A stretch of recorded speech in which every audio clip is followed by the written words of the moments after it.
Welcome to our channel. Welcome, friend, to a journey through the quiet darkness of early American nights. Tonight we drift backward through time to an era when rest itself was a fragile negotiation with cold, with silence, and with the endless wilderness pressing against fragile wooden walls. Imagine yourself there in the depths of winter, when the world contracted to the glow of dying embers and the rhythm of your own breath. This is not a story of grand battles or sweeping change, but of something far more intimate, the nightly struggle for warmth, for sleep, for the simple mercy of rest. Before we step into this quiet passage through winter's hold on early frontier life, I'd like to ask a small favor of you. If you find comfort in these stories, gently tap the like button and subscribe to Epic, Boring History, so these late-night historical journeys can continue to find you when the world grows still. Leave a comment below. Where are you listening from and what time wraps around you now? Some of you rest in the deep hours of night, others greet the early dawn, and some drift somewhere between waking and dreaming. Now, if you can dim the surrounding lights, perhaps turn on a soft fan for that gentle background, hum and settle yourself comfortably. Let's begin our slow descent into the frozen nights of those who came before us. As the wind howls outside your fragile cabin walls, time itself seems to shiver. You'll feel the chill of wooden floors, the hush of candlelight, and the strange beauty of life lived at the edge of survival. You lie awake beneath a thin quilt, the cabin breathing around you like a wooden lung. The darkness is complete, absolute, broken only by the faintest glow of embers that have nearly surrendered to the night. Outside, the wind moves through the pines with a sound like distant water. Inside, the cold creeps upward from the packed earth floor, searching for the warmth of your body with patient, inevitable hunger. This is not the gentle cold of a winter evening by a controlled thermostat. This is the cold that makes your joints ache before you've even moved, that turns your breath to visible mist in the blackness above your face. The cabin walls around you are pine logs, rough hewn and fitted with whatever care exhaustion would allow. Between each log, moss and clay have been pressed into gaps mixed with dried grass and sometimes horsehair when it could be spared. But the chinking never holds perfectly. The logs themselves shrink and swell with the seasons, opening new passages for the wind to enter. You can feel these drafts now, thin rivers of icy air that find the back of your neck, the space between blanket and skin. They move across the room like invisible fingers, reminding you that shelter is always partial, always negotiated. The roof above you is bark, and wooden shingles laid in overlapping rows. That seemed adequate in autumn. Now, with ice forming along every surface, you know exactly where the leaks will appear when the thaw comes. For now, at least, the cold keeps the moisture frozen. Small mercies become the currency of frontier nights. Beneath you, the bed is not what that word suggests to the modern mind. It is a wooden frame, if you were fortunate enough to have time to build one, filled with a tick, a large sack of rough cloth stuffed with straw, dried leaves or corn husks. The straw crackles when you shift your weight, a sound that seems impossibly loud in the winter silence. It compresses beneath you unevenly, creating valleys and ridges that your body must accommodate, rather than the other way around. If your family arrived in spring or summer, you might have had time to gather softer materials, cat-tailed down when available, provided better insulation, though it clumped and shifted and needed regular rest stuffing. Most families made do with whatever the land immediately provided. The deer you shot for winter. Meat gave you hide and fat, but the hide was too valuable for a bed. It became clothing, hinges, rope, 1,000 more urgent things. So you sleep on straw, covered by whatever layers. You've assembled a wool blanket, perhaps if you carried one from the east or traded for it at terrible cost. More likely, you have a quilt pieced together from worn clothing, filled with cotton if you're in the south, or wool batting if you came from colder regions. Every scrap has a history, this piece from a dress your mother wore, that piece from your father's work shirt. The quilt is heavy, necessary, but never quite enough. You've learned to sleep in your day clothes, adding your coat when the temperature drops further. Your children sleep pressed against you and your wife. 3 or 4 bodies arranged like cordwood in the only bed. The cabin contains the baby sleeps between you and your wife, the safest position where your combined warmth creates a small pocket of survivable temperature. The older children sleep on the outside edges, and you've noticed how they've learned to curl inward, to make themselves small, to burrow into whatever warmth the family generates collectively. No one sleeps stretched out. Comfort is measured in heat retention, not physical ease. Body heat becomes a shared resource, carefully managed on the coldest nights.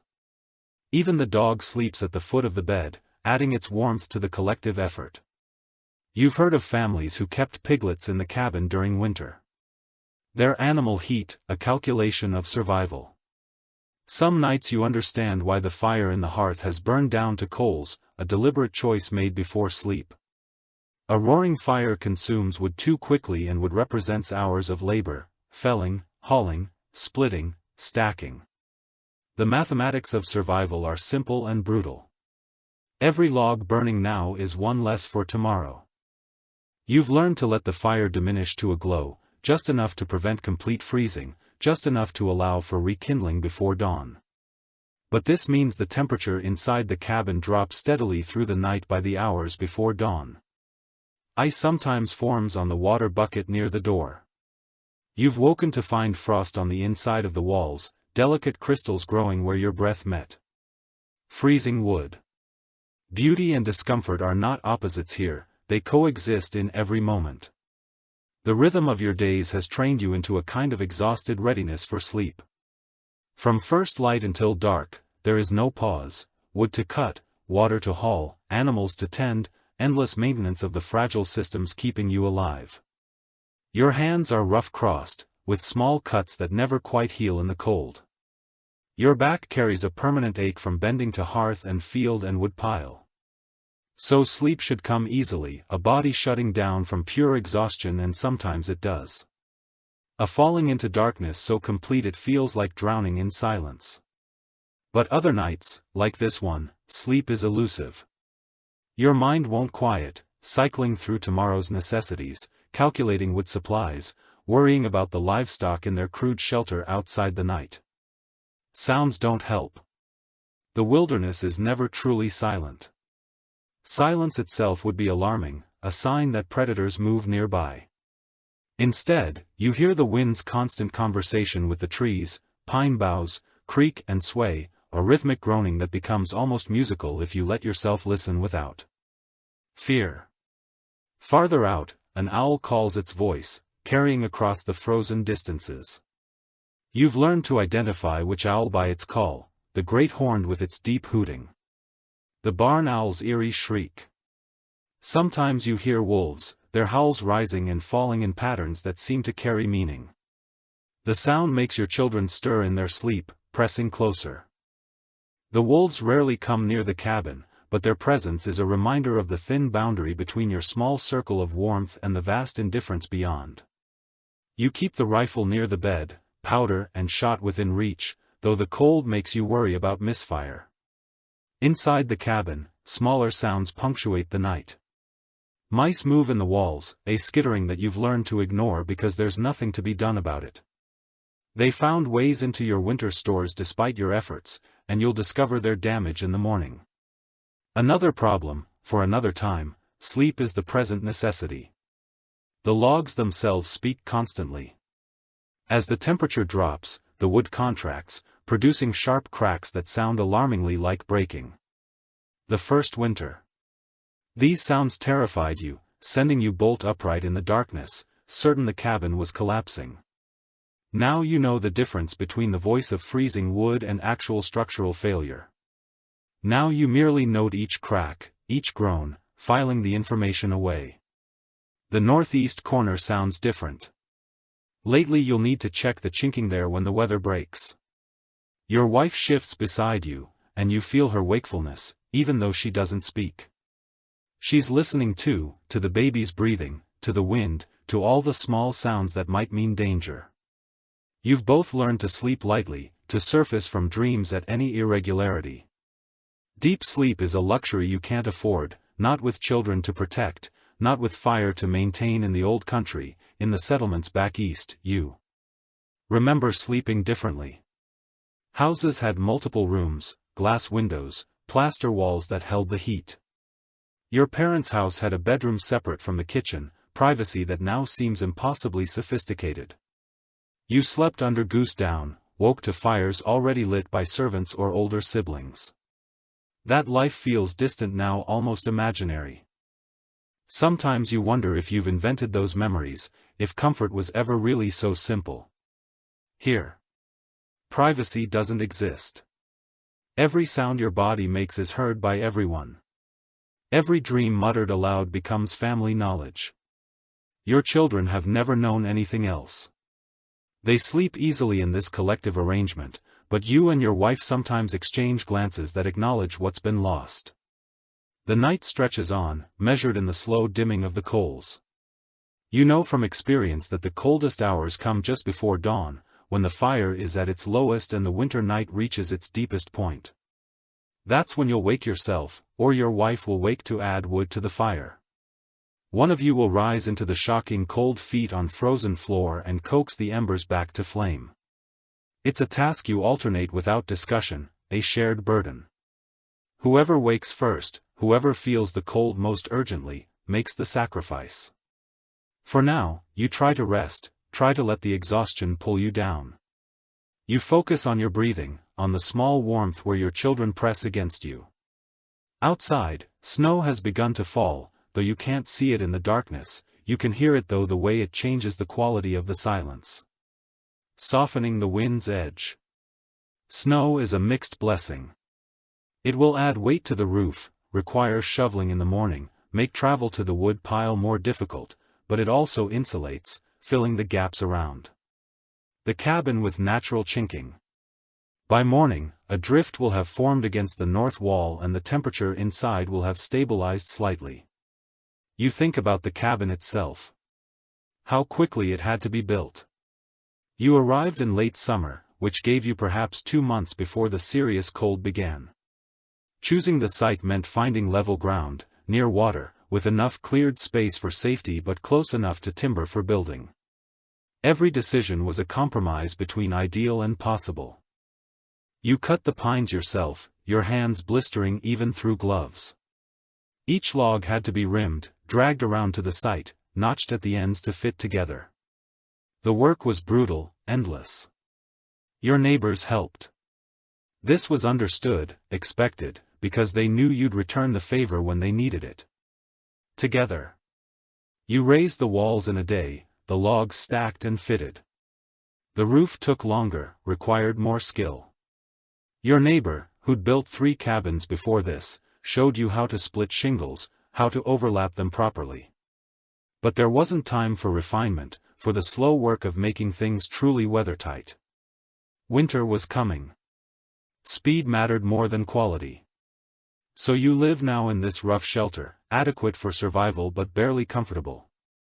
You've promised yourself that next summer you'll think the gaps better, build proper shutters for the window openings, perhaps add a sleeping loft for the children next summer. That phrase sustains you through these frozen nights, the promise that conditions will improve, that you're building towards something better. Your children will grow up here, probably unless you move again.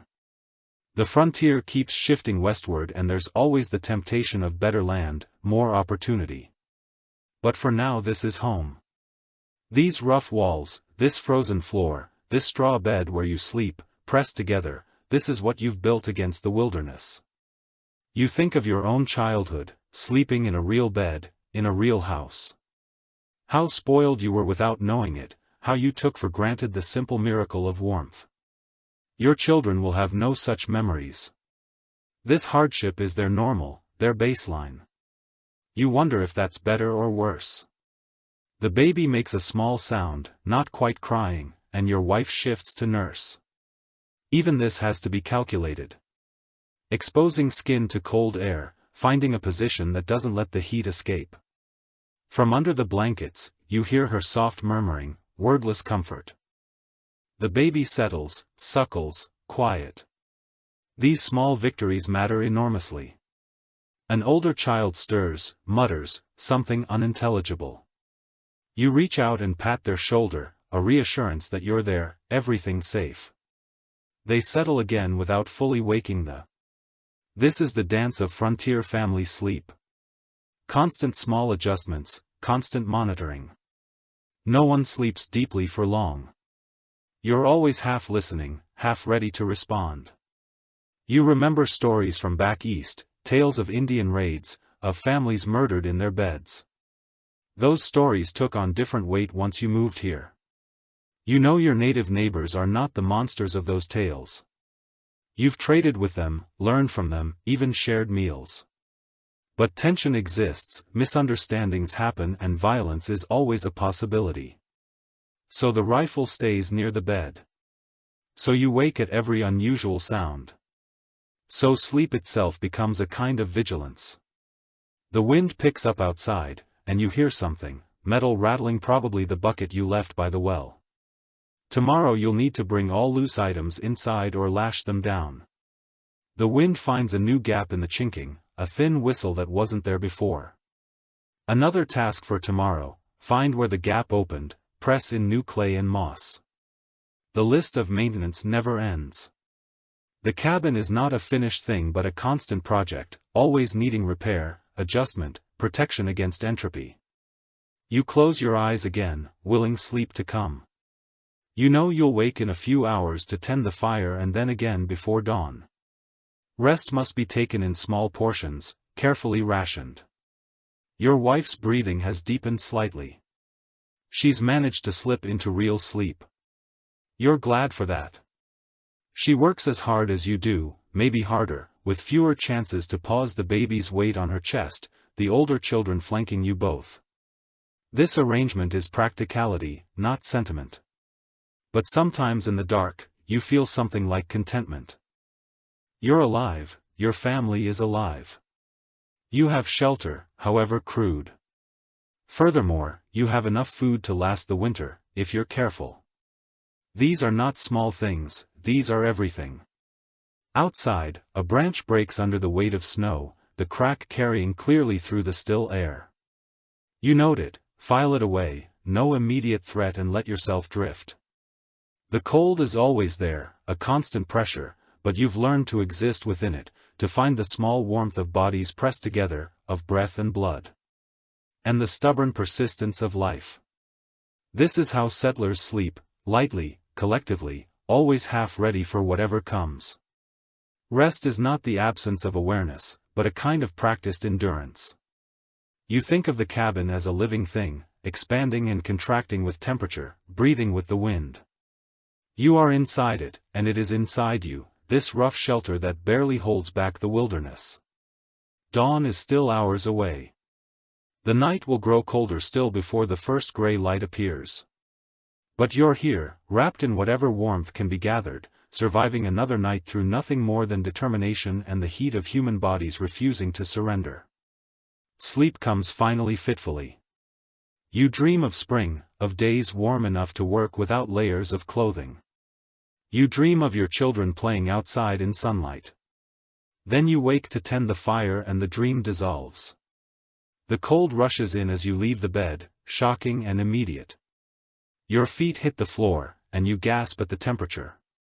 You move quickly to the hearth, add wood to the coals, blow gently until flame catches. The fire grows reluctant at first, then more eager heat begins to push back the cold, a gradual reclaiming of the space. You warm your hands at the new flames, allowing yourself this small pause before returning to bed. Your wife murmurs a thank you. Barely awake, you slip back under the blankets and the warmth you left behind has mostly held. The children haven't stirred. They sleep the deep sleep of the young, trusting completely in their parents' vigilance. You arrange yourself carefully, finding the position that disturbs everyone least. The straw crackles beneath you, settling into new configurations. This time sleep comes more easily. The fire will hold for another few hours. The worst of the night's cold has passed. You drift and the cabin breathes around you, and somewhere outside the wolves sing to the indifferent stars. This is the rhythm of settler nights, survival measured in hours, warmth gathered in small portions, rest stolen from the edges of exhaustion.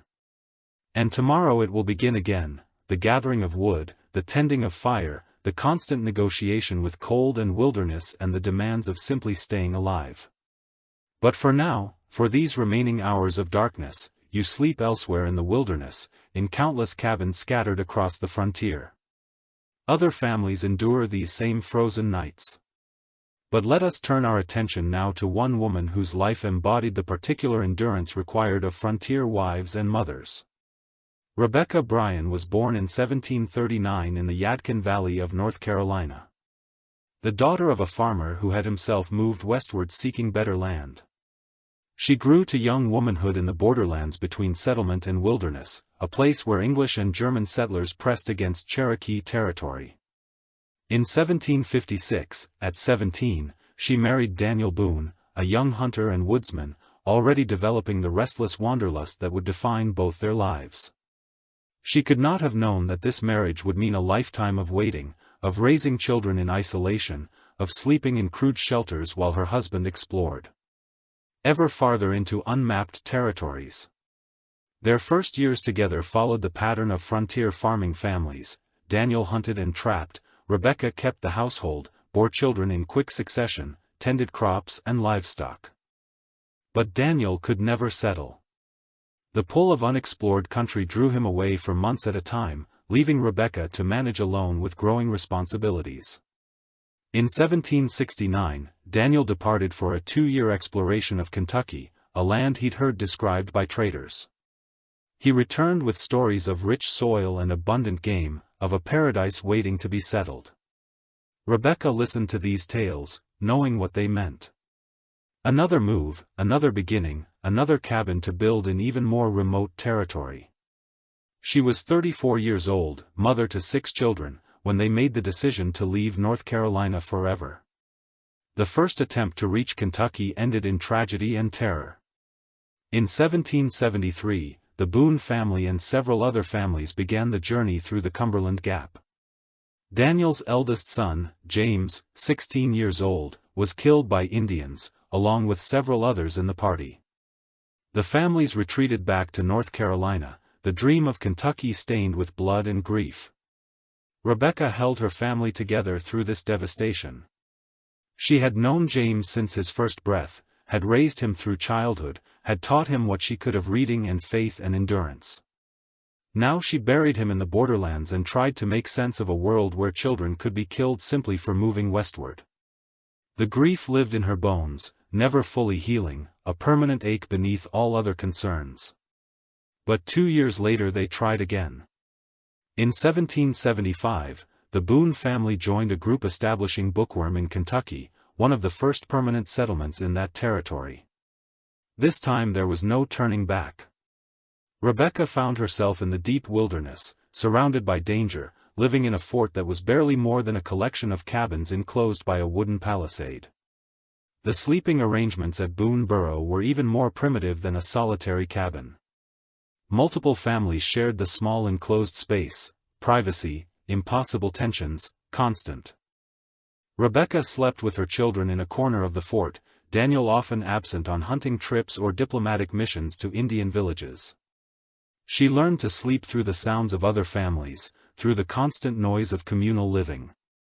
Winter in Kentucky brought a cold different from North Carolina, a wet cold that penetrated clothing and walls, that created mud everywhere. That made every task twice as difficult. The fort's cabins were hastily built, the chinking poor, the roofs inadequate.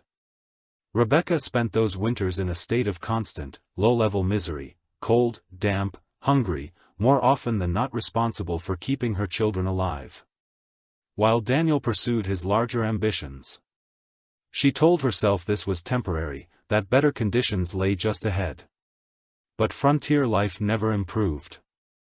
It only changed location when they finally built a proper cabin outside the fort. The isolation brought its own terrors. She was miles from any neighbor responsible for defending the homestead.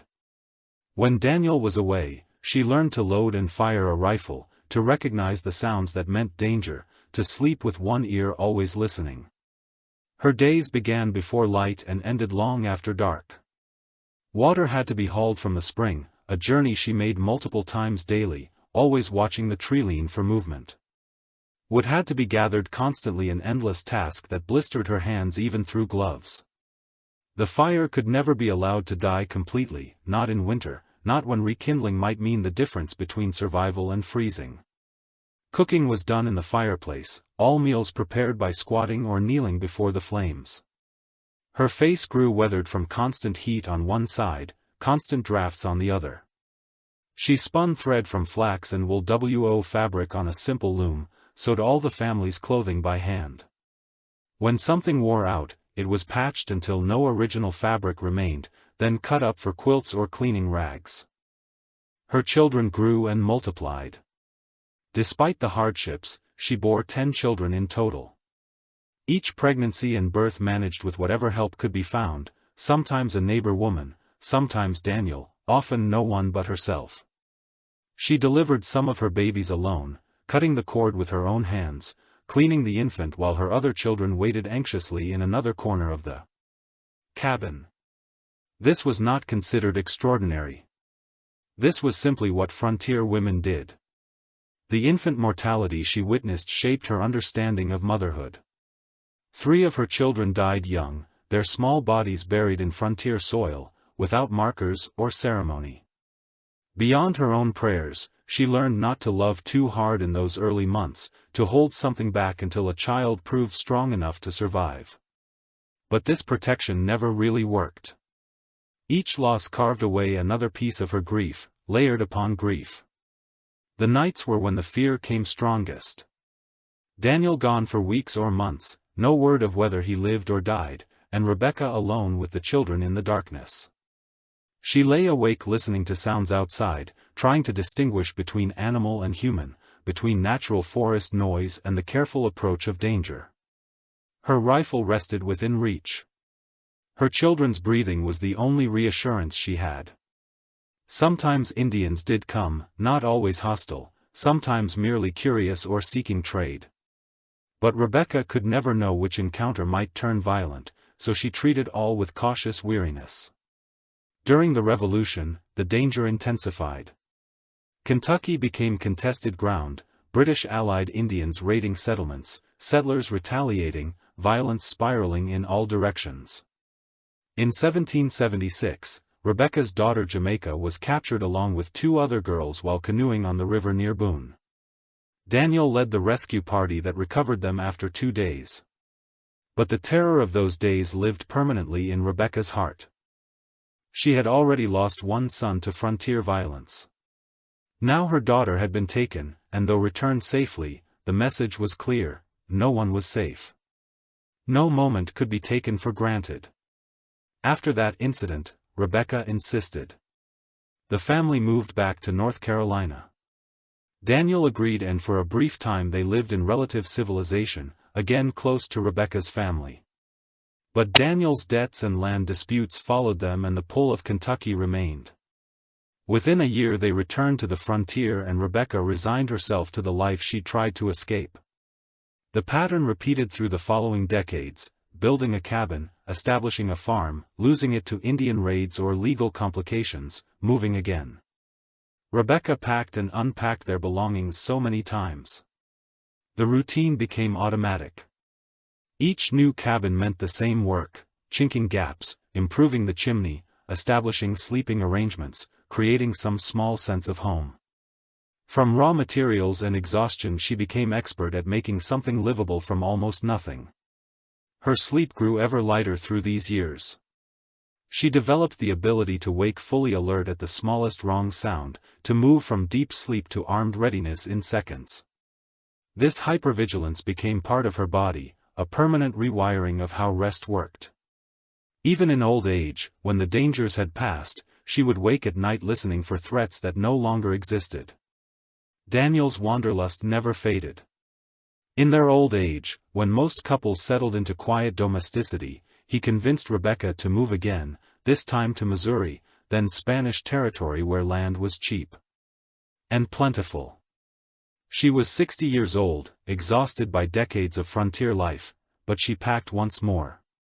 They built another cabin, this one near present-day Arthur'sville, Missouri. The work was the same, always the same: fire to maintain water, to haul children and now grandchildren to feed. But Rebecca's body had memorized these motions. She moved through them with a kind of unconscious grace born of endless repetition. She slept in this final cabin, much as she'd slept in all the others, lightly ready, never fully surrendering to rest. The habits of frontier survival had become permanent, carved into her nervous system. Daniel died in 1820, leaving Rebecca a widow at 81. She survived him by several years, living with family, finally released from the burden of constant vigilance. But even then, those who knew her noted how she'd wake at night, how she'd listen to sounds outside with an intensity that spoke of old fears, never quite erased. The frontier had marked her permanently, had shaped the very pattern of her sleep. Rebecca Bryan Boone died in 1813, having outlived all but one of her children, having survived dangers that would have broken a less resilient spirit. She was buried in Missouri, far from where she'd been born. In soil she'd helped tame through pure endurance. Her grave marker, placed years later, bore simple facts: her name, her dates, her role as wife and mother. It said nothing of the thousands of nights she'd spent half awake listening for danger. It said nothing of the fires she'd tended through darkness, the children she'd comforted while cold seeped through cabin walls. Furthermore, it said nothing of the sheer physical and emotional labor required to survive as a frontier woman. But Rebecca's life speaks across the centuries with a quiet power. She was not unique. Thousands of women endured similar hardships, their names unrecorded, their stories lost. Yet her particular story, preserved because of Daniel's fame, reminds us that frontier settlement was not only a masculine adventure of exploration and conquest. It was also a feminine endurance of domestic survival, of keeping families alive through sheer determination. The cabins where these women slept were not homes in any comfortable sense. They were survival shelters, barely adequate, constantly demanding maintenance and attention. Sleep in these cabins was not rested, but a kind of vigilant endurance. It was lying awake wondering if your husband would return, if your children would survive the winter, if the next sound would bring danger or merely another cold dawn. Rebecca learned to find small comforts where she could: a child's healthy laughter, a successful harvest, a morning without immediate crisis. These moments were enough, had to be enough. In the cold heart of the wilderness, comfort was not found in the cabin itself, but in the quiet endurance of those who refused to give up. Rebecca Bryan Boone embodied this endurance. Night after difficult night, year after year. Her story is not one of triumph but of survival, not of conquest but of persistence. And perhaps that is the more valuable story, the one that shows how ordinary people endured extraordinary hardship through nothing more than determination and love. As we drift now from Rebecca's particular story back into the broader patterns of frontier life, her presence lingers. Every unnamed woman who slept lightly in a frontier cabin carries something of her spirit: the refusal to surrender, the commitment to survival, the love that made endurance possible. The darkness of a frontier cabin was not empty. It was filled with beliefs, superstitions, and rituals that shaped how settlers understood the vulnerable hours of night. Sleep was not simply a biological necessity, but a liminal state where the boundary between waking world and the spiritual realm grew thin and permeable. Settlers brought with them from Europe a complex folklore of night dreams and the dangers that prowled after darkness fell. These old-world beliefs, mixed with Native American traditions and the particular anxieties of frontier life to create a unique culture of sleep. The traditions carried across the Atlantic were ancient, rooted in medieval understandings of the cosmos and humanity's place within it. Night was not merely the absence of day, but a different realm, entirely governed by different laws and inhabited by different forces. European peasants had long believed that souls wandered during sleep, venturing into spiritual territories while the body lay vulnerable. This belief crossed the ocean intact, finding new expression in the wilderness where physical dangers mirrored the spiritual ones families had always feared. The Atlantic crossing itself did not diminish these convictions, but rather intensified them. In the strange new landscape, settlers found themselves in a land they did not understand, surrounded by unfamiliar sounds and presences that seemed to confirm their ancestral fears. The mixture of cultures on the frontier created something neither purely European nor purely Native American. It was a hybrid born of necessity, where survival mattered more than maintaining rigid cultural boundaries. In the intimate privacy of nighttime rituals, dreams held enormous significance for frontier families, serving as a language through which the universe communicated warnings and promises. A dream of fire meant danger approaching, either literal fire or metaphorical destruction of the family's fortunes. A dream of clear water signified good health and prosperity ahead, the flowing purity representing life force unobstructed. A dream of muddy water meant illness or trouble brewing in the family, the clouded current suggesting contamination or confusion entering their lives. To dream of a snake meant betrayal by someone trusted, the serpent's ancient association with deception, carrying forward into the American wilderness. Dreaming of losing teeth foretold the death of a family member within the year, the permanent loss symbolizing an irreversible absence about to occur. These interpretations were passed down through generations, refined through countless retellings until they became gospel truth.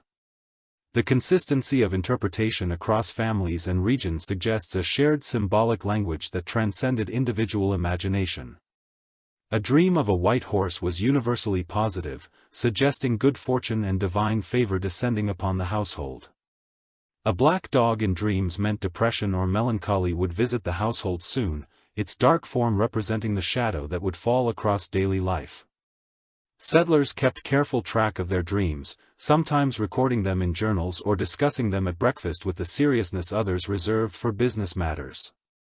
The interpretation of dreams was considered a practical skill, like reading weather signs or tracking animals essential to survival and prosperity. Women often served as the primary dream interpreters within families. Their insights sought and valued by husbands who might publicly dismiss such concerns. A mother's interpretation of a child's nightmare carried weight, shaping how the family understood and responded to potential dangers lurking in their immediate future.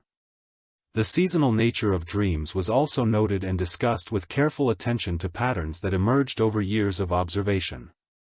Dreams in winter were thought to be more prophetic than summer dreams, perhaps because the long dark nights made the boundary between worlds especially permeable.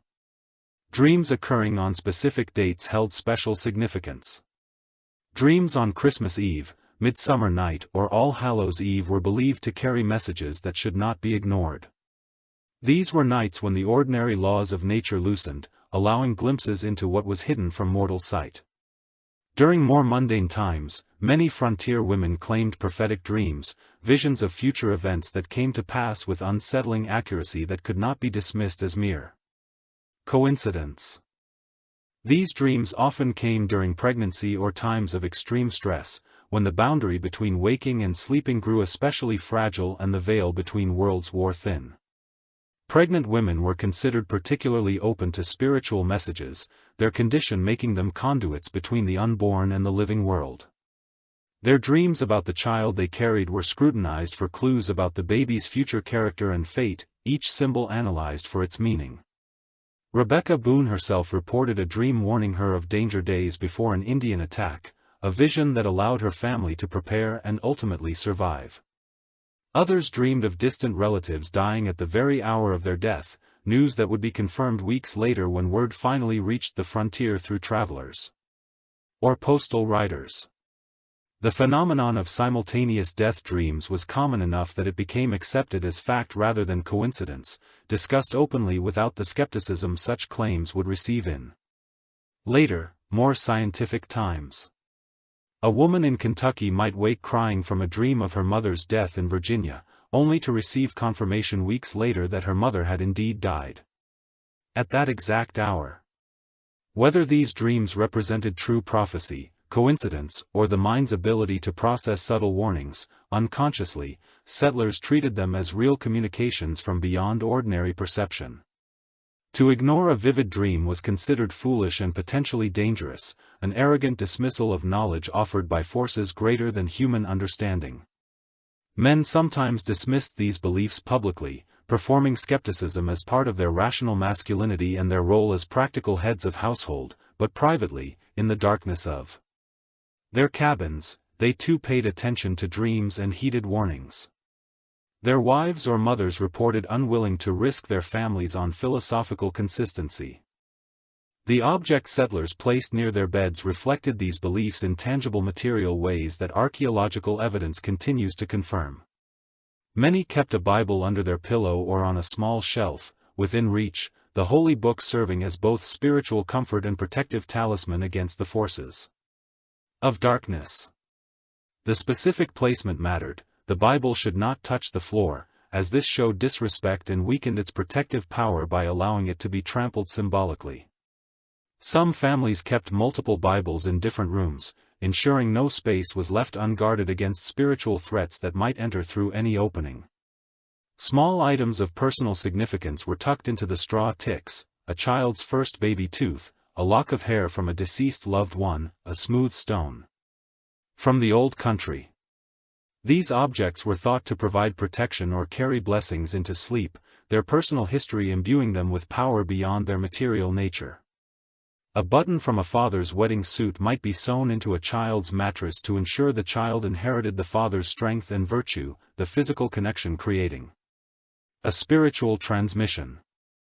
A piece of the mother's wedding dress carried blessings of fertility and protection over daughters, the fabric that had witnessed sacred vows now extending those promises to the next generation. Women sometimes sewed protective symbols into quilts, patterns that looked decorative but carried deeper meaning known to those who understood the old ways. Certain geometric designs were believed to ward off nightmares or evil influences, their mathematical precision creating barriers that chaos could not penetrate. The log cabin pattern, with its interlocking squares, was thought to create a maze that confused evil spirits trying to reach the sleeper. The bear's paw pattern invoked the protective strength of that powerful animal, calling upon the bear's fierce maternal instincts to guard vulnerable sleepers. Star patterns called down celestial protection, each point representing a different form of divine favor radiating from heaven to earth. The tree of life pattern ensured continued health and vitality for those who slept beneath it, the ancient symbol of eternal renewal working its magic through the night. Colors and quilts also mattered. Red thread was protective, its association with blood and life force, creating barriers against death and harm. Blue promoted peaceful sleep, its connection to sky and heaven, inviting calm and divine presence into the sleeping space. White invited purity and divine presence, creating an atmosphere conducive to angelic protection and moral clarity. These color choices were deliberate, never random, each stitch carrying intention and prayer, woven directly into the fabric that would embrace sleepers through vulnerable hours. The placement of the bed itself mattered, according to principles, both spiritual and practical, that had been tested across generations. Many settlers insisted on orienting the bed, so children's heads pointed east, toward Jerusalem, inviting divine favor and protection through the night. This eastern orientation connected sleepers to the Holy Land, creating a spiritual alignment that would carry them safely through darkness by linking them to sacred geography. It was believed that prayers spoken while facing east were more likely to be heard and answered. The directional component amplifying spiritual communication. Some refused to sleep with their feet pointing toward the door, believing this position invited death, the orientation used for carrying out a corpse.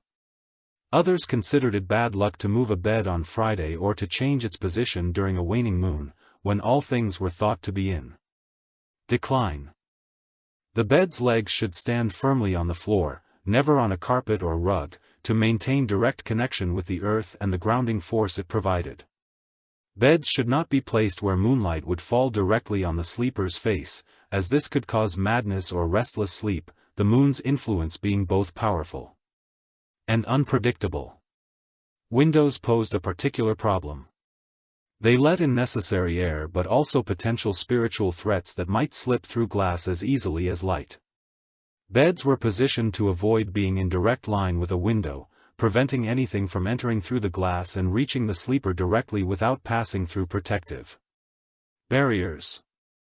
These beliefs seem quaint now, but they provided a sense of control in situations where actual control was minimal. By following certain rules, settlers felt they were actively protecting their families rather than merely enduring dangers, passively transforming themselves from victims into guardians. The elaborate system of do's and don'ts created structure in chaos, transforming random chance into manageable ritual that could be passed down and perfected if disaster struck. Despite following all the rules, at least the family could feel they had done everything possible, their conscience clear even in grief. The practice of protective prayer before sleep was nearly universal, cutting across different Christian denominations from strict Calvinist to relaxed frontier Methodist. Families gathered before bed for scripture reading and prayer, the ritual marking the transition from waking to sleeping. With clear intentionality, this gathering was mandatory, not optional. Children who resisted were compelled to participate as their spiritual safety depended on it, and parental authority would not be challenged in matters of eternal consequence. The family circle, united in prayer, created a protective barrier against the night's dangers, the combined faith more powerful than any individual supplication. Children were taught specific bedtime prayers, simple verses that asked God's protection through the dangerous hours of night when evil forces roamed most freely. Now I lay me down to sleep. I pray the Lord, my soul, to keep. This familiar prayer originated in this era, emerging from the real fear that one might not wake in the morning. The prayer's final line, if I should die before I wake, I pray the Lord. My soul to take was not morbid to frontier families, but simply realistic. Death could come at any time, from disease, accident or violence, and spiritual preparation was considered essential for adults and children alike. Children learned to recite these prayers perfectly, word for word, without variation, the exactness being part of the protective power.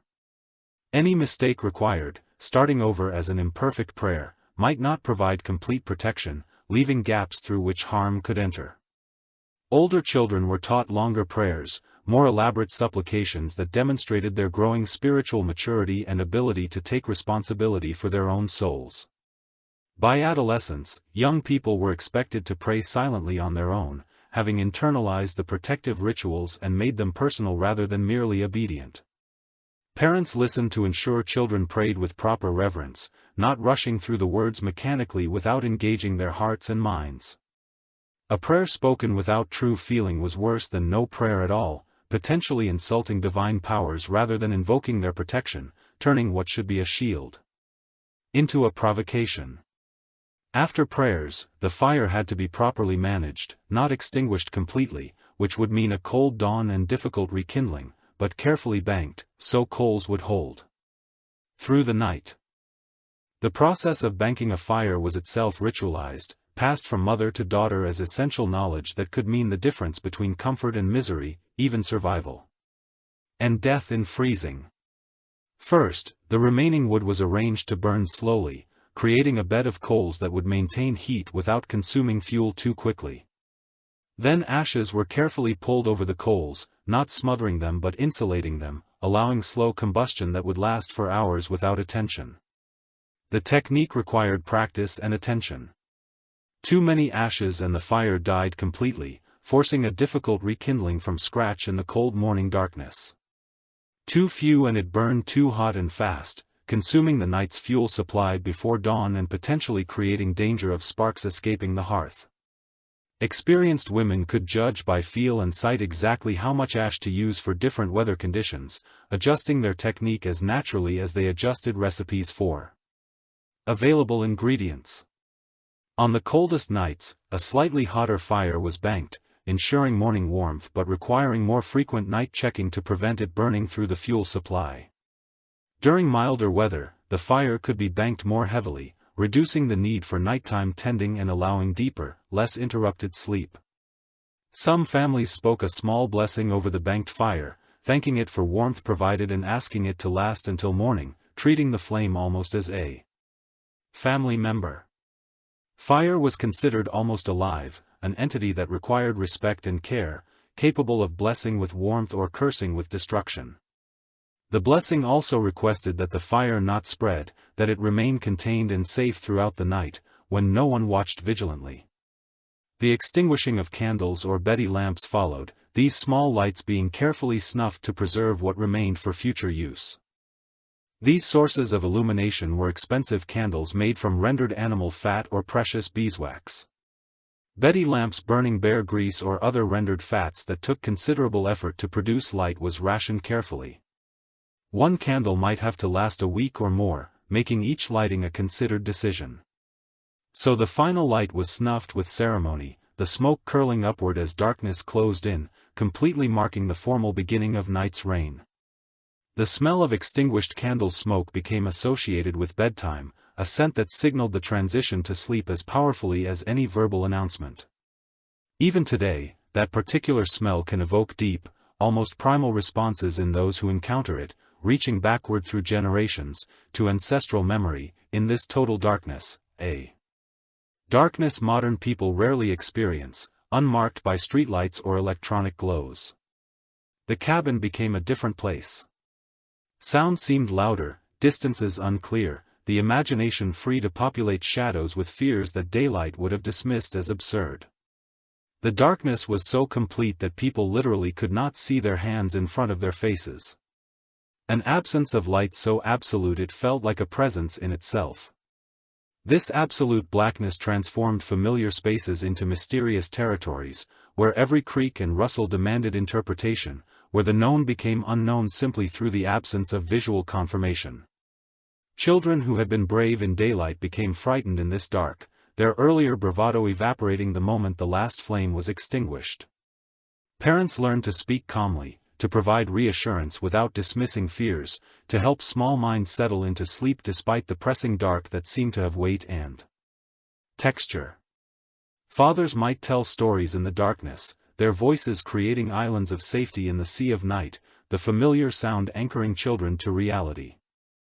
These stories were carefully chosen, amusing or adventurous, but never frightening, designed to distract rather than alarm, to populate the darkness with harmless images rather than monsters. Mothers might sing softly lullabies brought from the old country or learn from neighbors melodies that had soothed children for generations.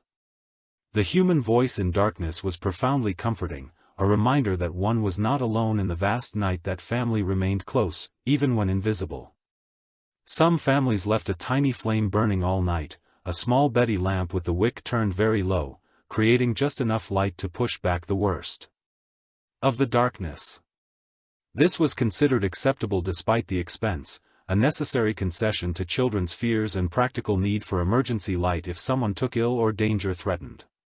The small flame also served practical purposes. If someone needed to move in the night, they could see enough to avoid obstacles and accidents without the disorientation of complete darkness. A dim light allowed parents to check on children without fully waking or creating disturbance, maintaining the household's rest while ensuring safety. The interaction between settlers and their Native American neighbors included the exchange of sleep-related knowledge, though such exchanges were rarely acknowledged publicly given the tensions and violence that often characterized frontier relations. Indigenous peoples had developed sophisticated understandings of how to sleep comfortably in harsh conditions, knowledge born of thousands of years of experience in the very environment settlers now struggled to master. This knowledge transfer often happened through intermediaries, traders, interpreters, or captives who had lived with indigenous peoples and learned their ways before returning to settler society. Some settlers married into Native American families, gaining direct access to accumulated wisdom that would otherwise have remained hidden behind cultural boundaries. Settlers learned about sleeping platforms raised off the ground, which avoided the worst of the floors, cold and the dampness that could seep through earthen surfaces. They learned about bark mats woven in patterns that trapped air, providing insulation superior to simple straw through principles of layering and air pocket creation. The construction of these platforms was surprisingly sophisticated, using flexible wood that gave slightly underweight, providing support without the hardness of a solid floor. The slight elevation allowed air circulation underneath, preventing the dampness that could seep up from earth floors and create conditions for illness and discomfort. They learned about the strategic use of animal hides, which animals provided the warmest furs, how to treat and cure hides to remain soft and insulating rather than Stiff and uncomfortable. Buffalo robes, when available, were prized above all others for their combination of warmth and weight, each hide representing both enormous effort and incomparable comfort.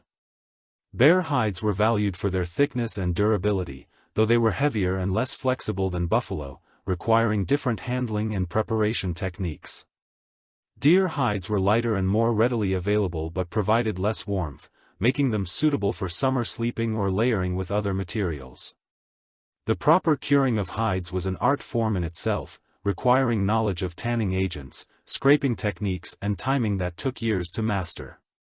Raw hides were stiff and smelled unpleasant, useless for bedding. But properly tanned and softened hides became supple and nearly odorless, transformed through skill and labor. Some settlers adopted the practice of smoking hides near the sleeping area before winter, believing the smoke carried protective properties and discouraged insects that might infest bedding. Others learned to layer different materials, hide closest to the body, then wool, then another hide, creating air pockets that dramatically improved insulation through the principle of dead airspace. The layering principle was crucial.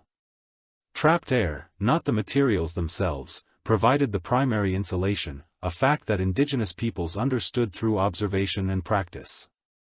Understanding this allowed settlers to maximize warmth without excessive weight, crucial when bedding had to be portable for families who moved seasonally or relocated entirely to new homesteads.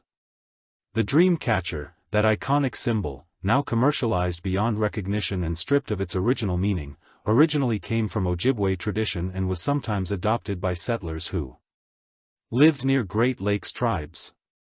The web design was believed to catch bad dreams while allowing good ones to pass through the feathers, providing a gentle path for beneficial visions to reach the sleeper below. Whether settlers understood the full cultural and spiritual context of these objects is doubtful, but their adoption speaks to the permeability of the frontier, a place where survival sometimes mattered more than cultural purity.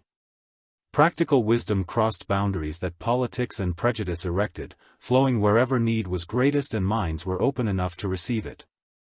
Some indigenous peoples shared not just physical techniques but spiritual ones, songs to sing before sleep, specific prayers or invocations to ensure peaceful rest and protection from malevolent spirits. These spiritual technologies were often adopted quietly, never acknowledged publicly but preserved in the intimate privacy of bedtime rituals, where cultural mixing could occur without social consequence. The influence flowed in both directions, creating a cultural exchange that history has often overlooked in favor of conflict narratives. Native peoples sometimes adopted European textile blankets when they could be obtained through trade, valuing their warmth and portability over traditional materials that required more labor to produce. Both cultures shared the fundamental challenge of surviving cold nights with limited resources, and both developed sophisticated strategies that the other could learn from. The frontier was, in this sense, a place of pragmatic cultural exchange, however fraught. The broader relationship between settlers and indigenous peoples remained in political and military spheres. Trade blankets became valuable commodities, their colors and patterns developing specific meanings in indigenous cultures that Europeans rarely understood. A red blanket might indicate one thing, a blue another, the European goods being absorbed and transformed by Native American symbolic systems that gave them new significance. Archaeological evidence from frontier homesteads reveals traces of these nighttime rituals and beliefs, material remnants that speak across centuries to modern researchers. Excavations at 18th-century cabin sites have uncovered small caches of objects buried beneath hearthstones, buttons, coins, folded paper with handwritten prayers or Bible verses, each placed with intention and care. These were protective deposits meant to guard the home and its inhabitants from spiritual and physical threats through the power of sacred objects. The hearth, being the literal and symbolic center of the home, was considered the most powerful location for such objects, the fire's transformative power lending strength to the charms. The practice of foundation deposits was ancient, stretching back to European building traditions, where objects were ritually placed during construction to bless and protect structures on the frontier. These traditions continued, adapted to new circumstances and materials, but maintaining their essential purpose of creating safety through ritual.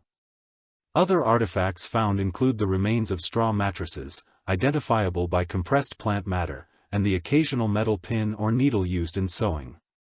The tick the straw shows patterns of wear, revealing how people arranged themselves, usually on their sides, curled inward, minimizing exposed surface area to conserve precious body heat.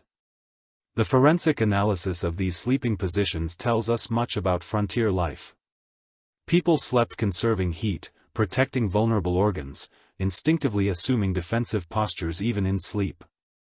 Modern people, sleeping sprawled in heated rooms, have lost this instinctive huddling, the evolutionary wisdom that guided rest in dangerous conditions. Charred wood samples from these sites, analyzed for growth rings and burn patterns, confirm what written accounts describe, that fires were maintained at low levels through the night. Never fully extinguished but never roaring. The art of fire management was central to frontier survival, as fundamental as any other skill settlers had to master in the wilderness. Wood selection for nighttime burning followed specific patterns. Hardwoods that burned slowly and maintained coals were preferred over fast-burning soft woods that provided brief heat but little lasting warmth. Oak, hickory, and maple were prized for night fires, while pine and cedar were avoided except for kindling due to their quick consumption. Candle stubs and Betty lamp fragments appear frequently in archaeological excavations, often found near where beds would have been placed.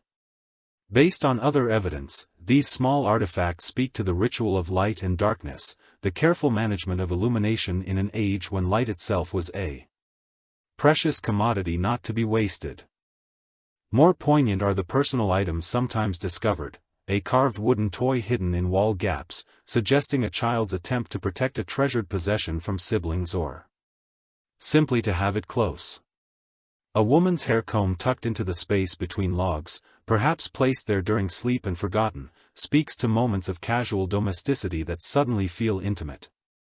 Across the centuries, these intimate objects create a direct connection across time, bridging the gap between past and present through shared humanity. They were touched by hands like ours, used in moments of routine domesticity, a mother combing her daughter's hair before bed, a child playing one last time before being called to sleep, the ordinary moments that fill lives in any era.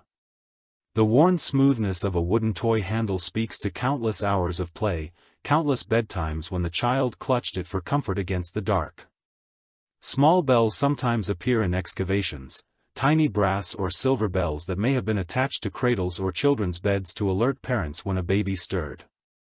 The soft chiming would have been comforting to children and useful to parents, signaling when a child stirred or needed attention, without requiring constant vigilance. These bells represent yet another layer of nighttime management, the tools parents use to navigate the darkness while maintaining their own rest.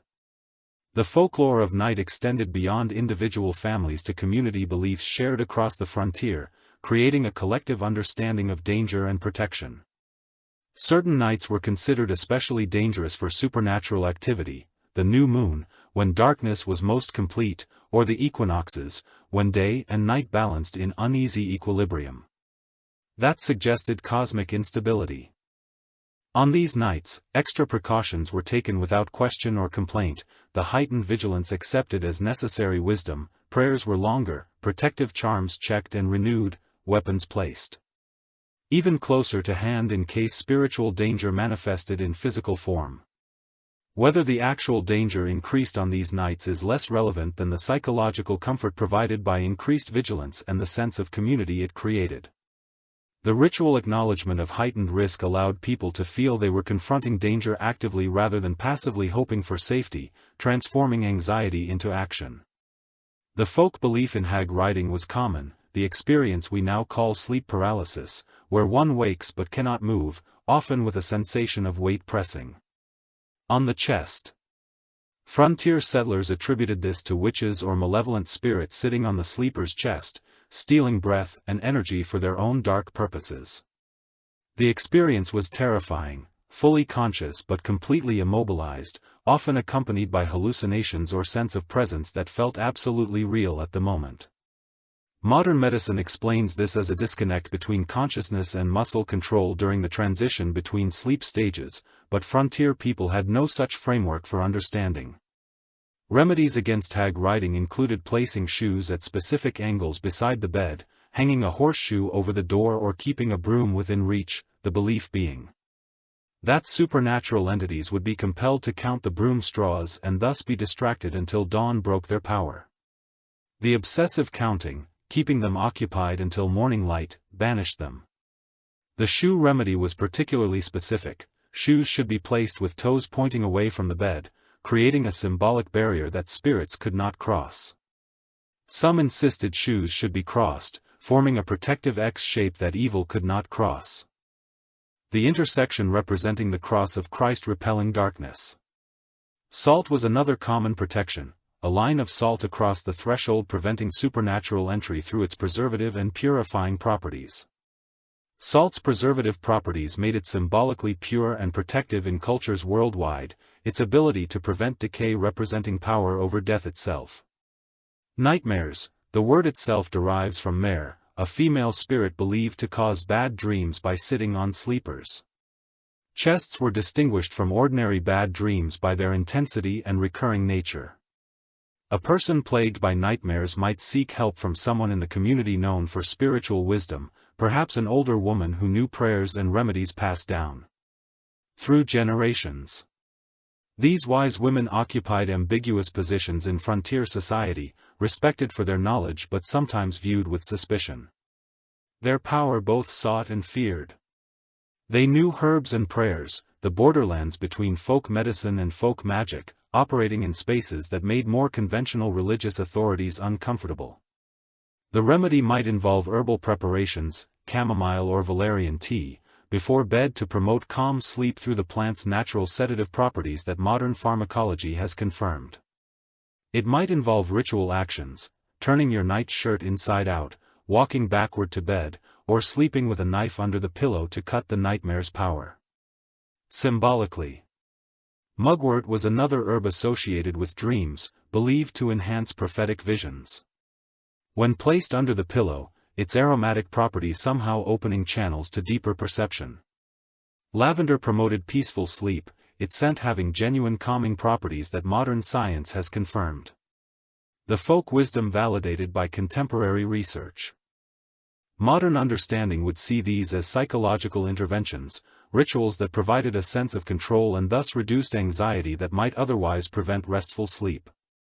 But to frontier families they were practical solutions to real spiritual problems, as sensible as any other household management. The distinction between psychology and spirituality not yet carved into separate domains. The concept of two sleeps or segmented sleep was still common in this era, inherited from medieval European patterns that persisted into the modern age. People would sleep for several hours after dark the first sleep, then wake naturally around midnight for an hour or two of quiet activity before returning to bed. During this wakeful period, they might stoke the fire, use the chamber pot, check on children or animals, pray, or simply lie in contemplation of the day past and the day coming.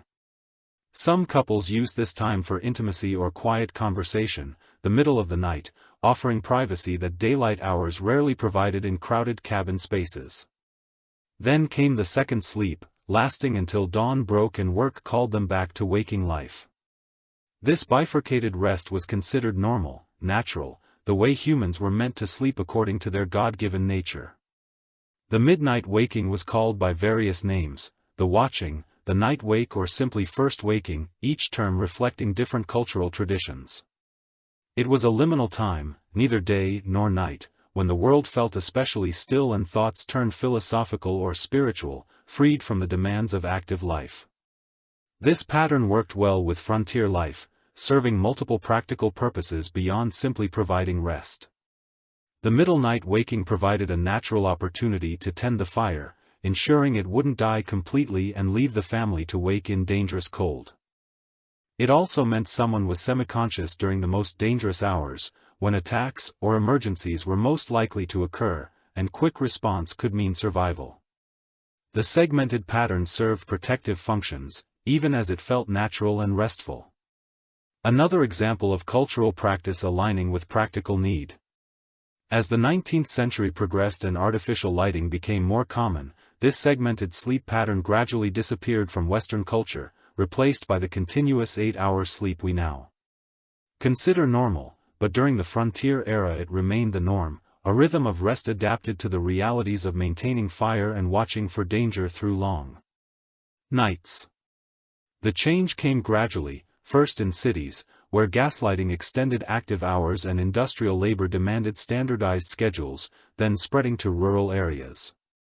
The Industrial Revolution's demand for standardized work schedules eventually made continuous sleep normative and segmented sleep seem disordered, pathologizing what had been natural for millennia. The spiritualization of sleep extended to death, the final sleep that all would eventually enter, the ultimate rest from earthly labor and suffering. Frontier families prepared for this eventuality with a pragmatism that seems startling now, but was simply realistic given the mortality rates they experienced.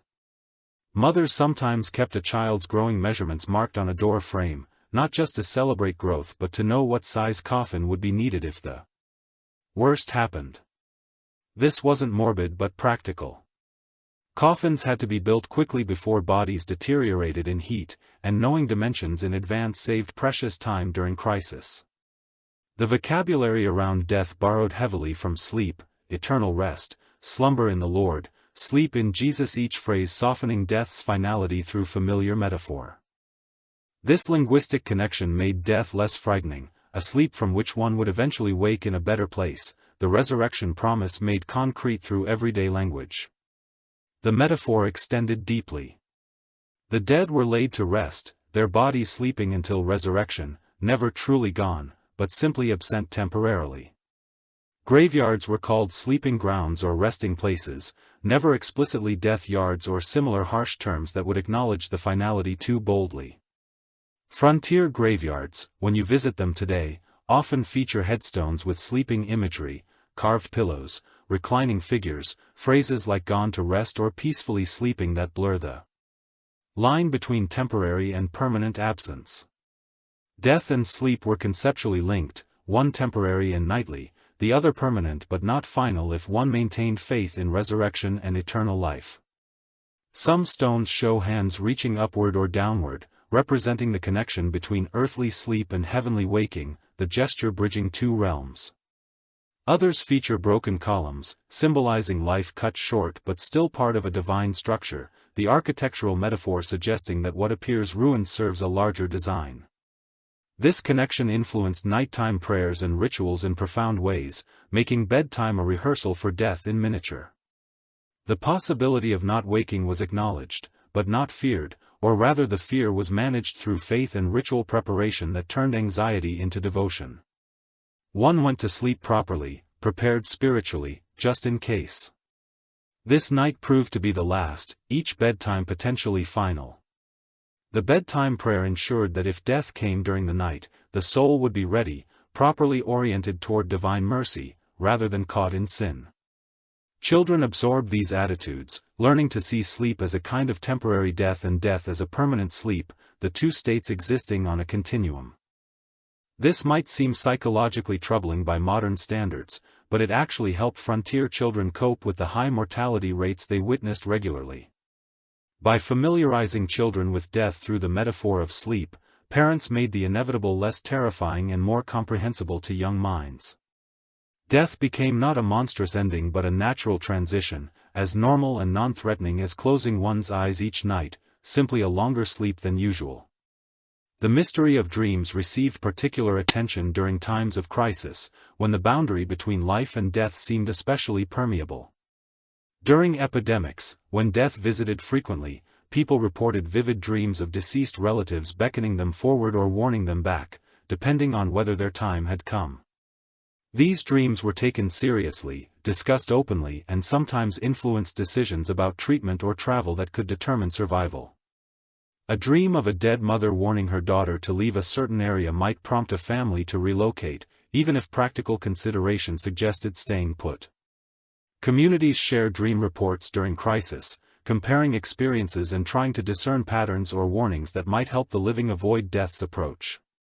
If multiple people dreamed of flooding, the community might move to higher ground even without physical evidence of danger, the collective dreaming outweighing empirical observation.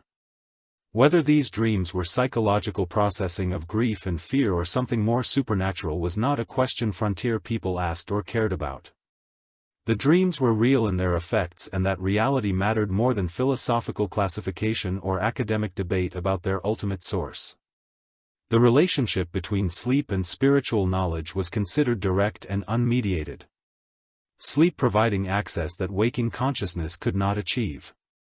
Prophets and seers throughout history received visions during sleep.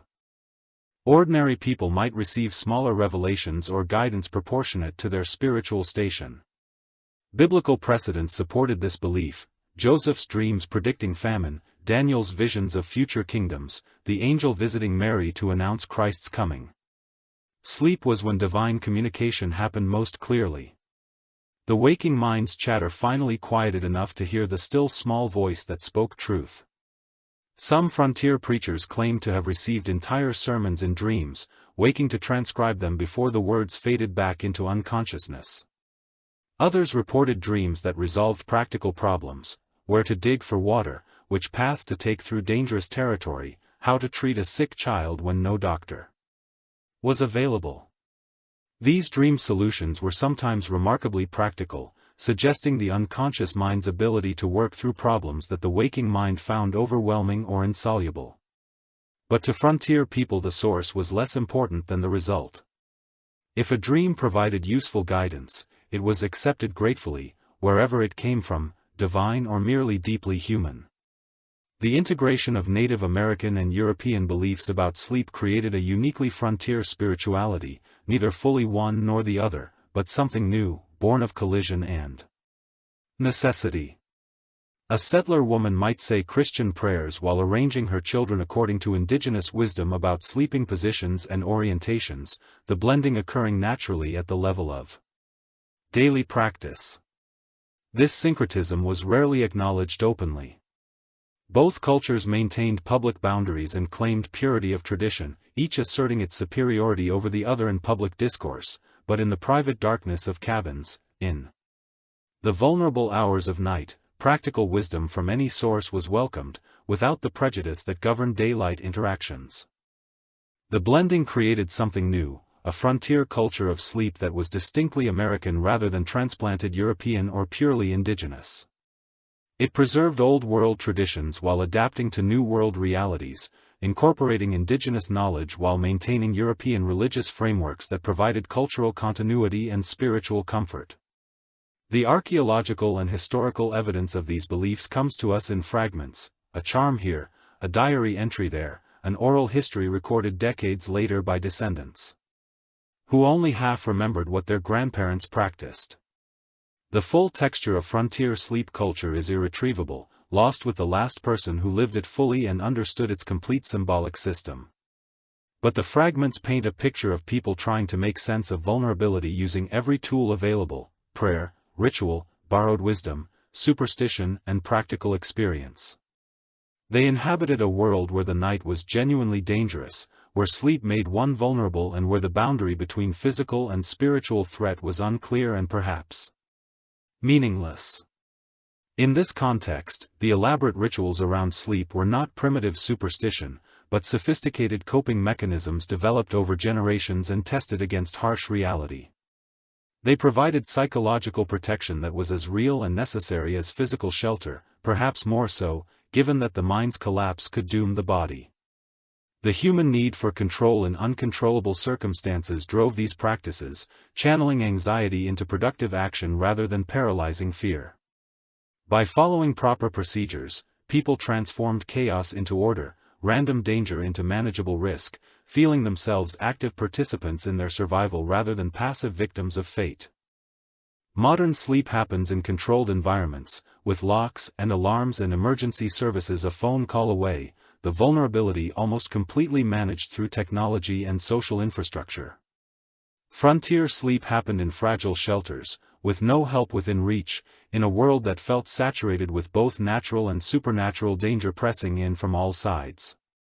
The contrast is profound. We sleep casually, often carelessly, taking safety for granted as our birthright and natural condition.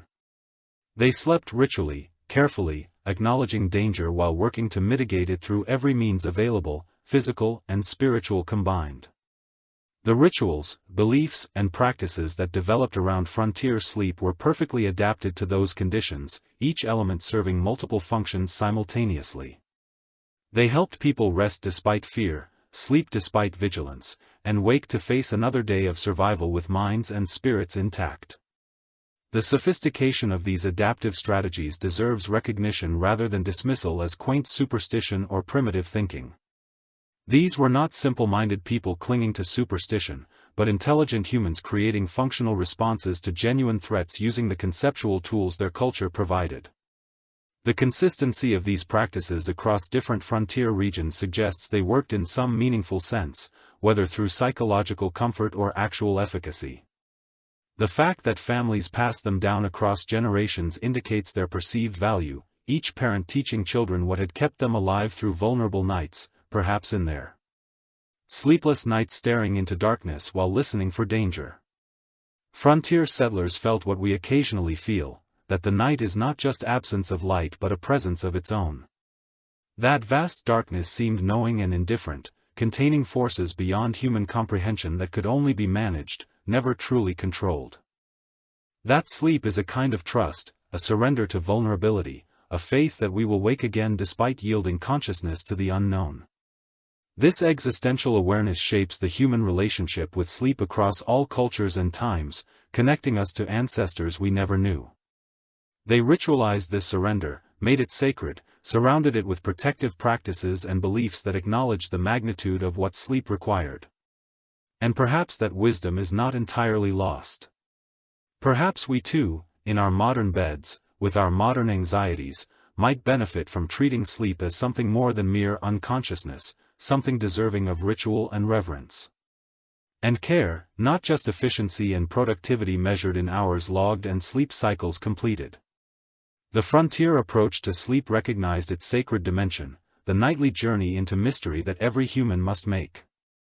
The modern sleep hygiene movement, with its emphasis on routine and environment, unknowingly echoes frontier wisdom in secular language. The recommendation for consistent bedtime rituals recognizes what frontier people knew, that the transition to sleep benefits from structure and intention rather than abrupt collapse into unconsciousness. The emphasis on dark, cool, quiet sleeping environments replicates conditions frontier families tried to create within their limited means and understanding. The recognition that anxiety and stress interfere with sleep acknowledges what bedtime prayers addressed, that the mind must be settled before the body can truly rest. Even modern sleep tracking technology in its way echoes the frontier practice of attending carefully to sleep patterns and dream content. The difference lies mainly in the framework. We speak of circadian rhythms and REM cycles, where they spoke of spiritual rhythms and prophetic dreams. But both systems attempt to understand and optimize the mysterious third of life we spend, unconscious, vulnerable and somehow renewed. Both recognize that sleep is not merely absence of waking, but a distinct state with its own logic and requirements. The objects we place near our beds today, family photographs, meaningful keepsakes, books that comfort us, serve functions similar to the protective items frontier families tucked into their mattresses. We may not articulate their purpose in spiritual terms, but we recognize their psychological importance, their ability to make sleep spaces feel safe and personal. Children's attachment to specific blankets or stuffed animals echoes the frontier practice of comfort objects imbued with protective power. We understand now that these attachments serve developmental purposes, helping children regulate emotion and anxiety, but the underlying human need they address remains constant across centuries.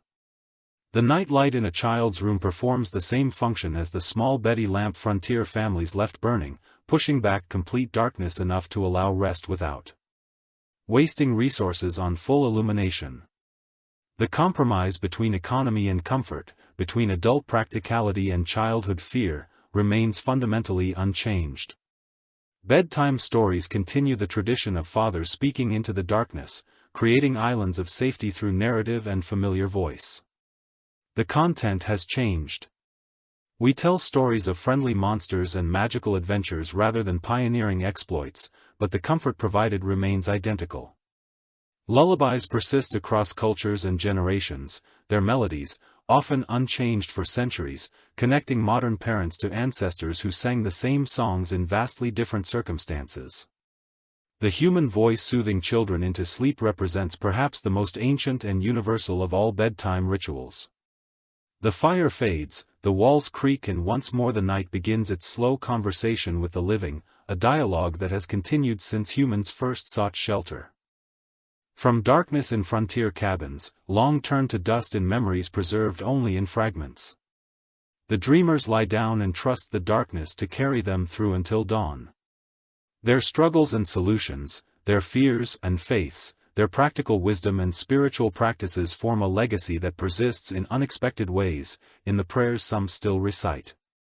Before sleep, in the comfort objects children clutch in darkness, in the superstitions we half believe and half mock, while still practicing them, just in case the frontier is gone. But the human need for protection against the night remains eternal as darkness itself and as fundamental to our nature. We have gained much insecurity and understanding since those days when every night was uncertain and every sleep a small act of faith. But we have also lost something, the conscious recognition of sleep's sacred dimension, the acknowledgement that surrendering to unconsciousness requires trust in forces beyond ourselves. Modern life encourages us to treat sleep as mere physical maintenance, downtime for the machine hours that could be better used productively. Frontier families knew, better understood, that sleep was spiritual as well as physical, that dreams carried, meaning that the night hours required respect and ritual. Their approach may have been superstitious by our standards, but it recognized a truth. We have forgotten that sleep is not simply absence but presence, that the darkness contains mysteries our waking minds cannot fathom. That dreams speak truths our conscious selves resist. That vulnerability can be sacred when properly honored. These insights persist at the margins of modern consciousness, surfacing in moments when our technological confidence falters, when we lie awake at 3 a.m. with nameless anxieties or wake from dreams so vivid they seem more real than waking life, or feel the darkness as an almost physical presence pressing against our safe walls. In these moments we touch briefly the frontier experience of night, understanding why rituals and protections felt not superstitious but necessary. The modern world has pushed darkness back with electric lights that turn night into extended day, creating an illusion of control that frontier families never enjoyed or claimed. We have mapped the genome and split the atom, conquered diseases that once decimated populations, built machines that think and communicate across vast distances. Yet we still close our eyes each night and surrender consciousness to processes we only partially understand, still dream in symbols whose meanings elude us, still wake, sometimes, with the inexplicable conviction that we have traveled somewhere beyond the merely physical. The mystery persists beneath our explanations, the sacred hidden within the mundane frontier, sleep. Culture, for all its superstitions and limitations, recognized this mystery and honored it through ritual and belief, creating structures that allowed people to rest despite danger. Their legacy invites us to reconsider our own relationship with sleep, to recognize that treating it merely as biological necessity impoverishes our understanding. Perhaps we might recover some of their wisdom, not the specific superstitions, but the underlying reverence for sleep's importance, the recognition that how we approach rest matters as much as how much rest we get. That bedtime rituals serve purposes beyond efficiency. That the transition from waking to sleeping deserves attention and care. That in surrendering to sleep we participate in something larger than ourselves, a nightly dying and rebirth that connects us to all humans across history who have faced the darkness and trusted dawn would come. The frontier families who developed elaborate sleep rituals understood this, implicitly built their practices on this foundation. Their cabins have dissolved back into the earth from which they were raised. Their bodies long returned to dust, their names mostly forgotten, except on weathered stones in neglected cemeteries. But their wisdom about sleep, preserved in fragments and echoes in archaeological traces and oral histories and practices we maintain without remembering their origin, continues to speak. It whispers that sleep deserves respect, that darkness holds both danger and renewal, that surrender requires courage, that vulnerability can be strength when properly honored. It suggests that the boundary between waking and sleeping, between physical and spiritual, between life and death remains permeable, despite our efforts to draw firm lines, and it reminds us that we are not so different from those frontier settlers who lay down in darkness centuries ago, trusting forces they could not control to carry them through to morning. We use different words, claim different knowledge, surround ourselves with different protections, but we face the same essential mystery. Each night, we close our eyes and let go of control, surrendering to sleep with faith that consciousness will return, that we will wake ourselves and not someone else, that the strange countries we visit in dreams will release us back to waking life. This act of trust, performed billions of times nightly across the globe, remains as profound as any religious ritual. The frontier is gone, vanished into history along with the specific dangers that haunted those early settlements and shaped their nighttime practices. But the night remains and sleep remains, and the human need to make meaning of vulnerability remains constant through all our changes. In this continuity lies connection to those who came before, whose rituals seem strange but whose fears and hopes we recognize as our own, beneath unfamiliar forms. They were us, sleeping in harder circumstances but facing the same essential questions about trust and safety, consciousness and mystery, life and death. Their answer was ritual, was prayer, was careful attention to signs and symbols, was the building of structures, physical and spiritual, that allowed rest despite danger. Our answer uses different language but serves the same need, the universal human requirement to find safety enough to surrender control. The darkness deepens, the fire fades to embers and another night begins its ancient work of mystery and renewal, as it has since humans first became conscious enough to fear what sleep might bring. In honoring the frontier approach to sleep, we honor our ancestors and recognize ourselves vulnerable, hopeful, afraid, faithful, human in the most fundamental sense, still seeking safety in the darkness, still creating rituals to manage fear, still lying down each night with faith that morning will come and find us whole. The frontier taught hard lessons about survival, but perhaps none more important than this, that acknowledging vulnerability is not weakness but wisdom, and that surrender, properly prepared for and entered into with intention, can be the most courageous act of all. Not all who lived on the frontier experienced the harsh conditions we've explored thus far. Even in the wilderness, hierarchies persisted and some enjoyed comforts that would have seemed impossible, luxuries to families sleeping on straw ticks in drafty cabins. Let us shift our attention now to a different kind of frontier dwelling, the homes of military officers, government officials, successful merchants and landed gentry who established themselves in newly settled territories. Their nights were fundamentally different, marked by a warmth, both literal and symbolic, that separated them from their struggling neighbors. Consider a garrison commander's quarters at a frontier fort in the 1790s. While soldiers slept in crowded barracks and nearby settlers huddled in log cabins, the commander occupied a proper house, not grand by Eastern standards, but remarkably refined for the wilderness. The structure itself announced status, built of bourne lumber rather than rough logs, with glass windows instead of oiled paper. The house had multiple rooms with distinct purposes, a parlor for receiving visitors, a separate dining room, actual bedrooms with doors that closed. The bedroom where the commander and his wife slept bore little resemblance to settler accommodations. A proper wooden bed frame, raised high off the floor, supported a feather mattress imported from the East at considerable expense. Feathers required enormous quantities of geese or ducks, careful cleaning and drying and expert sewing of the tick to prevent feathers from escaping. The resulting mattress was impossibly soft compared to straw, conforming to the body rather than resisting it. Layers of linens covered the mattress, sheets of cotton or linen, changed regularly, washed and sun-bleached to maintain whiteness. Such attention to bedding hygiene was possible only with servants to manage the labor-intensive washing process. Blankets were wool, professionally woven, supplemented by quilts made from quality fabric rather than scraps. During the coldest months, additional bedding could be added, more blankets, more quilts, as many layers as comfort required. The ultimate luxury was a warming pan, a covered metal pan with a long handle, filled with hot coals from the fire and run between the sheets just before bed. This simple device transformed sleep, turning cold linens into a warm nest that retained heat for hours. The warming pan ritual became part of the nightly routine performed by servants in wealthier homes. The mistress might supervise ensuring the coals were hot enough, but not so hot as to scorch fabric, that every section of the bed received attention. By the time the commander and his wife entered the bedroom, the space had been prepared for comfort. The fire in the bedroom hearth burned steadily, professionally built by someone who understood the science of combustion and had time to do it properly.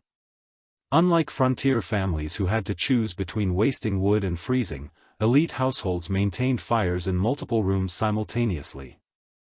Wood was still labor, but that labor was performed by others, servants, slaves, or hired men whose full-time job was cutting and hauling fuel. The psychological difference this made cannot be overstated: to know that warmth would continue through the night, that you would not wake shivering, that someone else would tend the fire. This removed a layer of anxiety that poor settlers never escaped. The bedroom itself was decorated in ways that announced civilization's persistence despite the wilderness setting. Walls might be panned or plastered and papered with patterns imported from England or France. Furniture beyond the bed included a chest of drawers for clothing, a wash stand with basin and picture, perhaps a small writing desk. These items served practical purposes but also displayed wealth. Each represented significant cost in materials and transport. Candlesticks held proper wax, candles, not tallow, that smoked and smelled.